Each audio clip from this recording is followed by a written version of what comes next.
In today's video, I'm going to teach you how to create a new Jira project in this full 2025 guide. Before we jump in, make sure you're logged into your Jira account and that you have permission to create projects.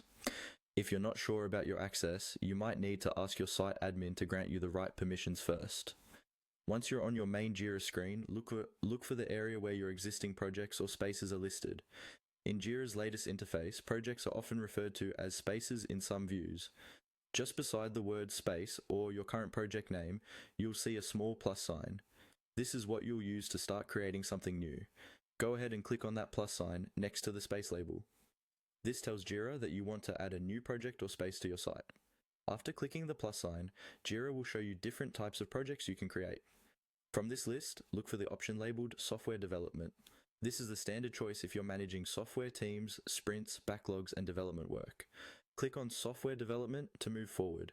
Jira will then highlight or open that template for you, and you'll usually see a button that lets you confirm this selection. At this point, simply select the Software Development project type.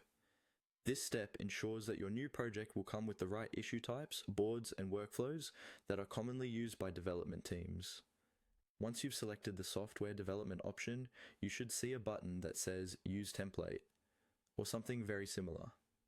Click on Use Template.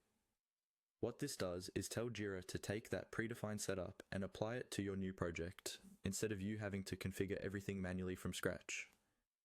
From here, all you need to do is follow the on-screen prompts. Jira will typically ask you for a project name, a project key, and sometimes whether you want the project to be team managed or company managed. Take a moment to choose a clear descriptive project name and a short key that's easy to recognize, because these will appear on every issue you create.